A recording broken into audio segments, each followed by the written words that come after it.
Women say they want a real man, but the second he leads, protects, or stands firm, suddenly he's controlling, aggressive, toxic. Little by little, she shuts him down, talks over him, second guesses every decision he makes, mocks the way he thinks, and calls it helping.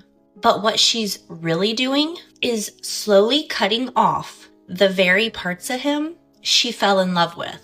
The confidence, the grit, the drive to take care of his family without needing to be micromanaged like a child. Then one day, she's crying that he doesn't open up anymore, doesn't lead, doesn't act like a man anymore. Baby, you didn't marry a soft man. You just wore him down until he gave up. In this house, my man's strength is not a threat. It's a gift.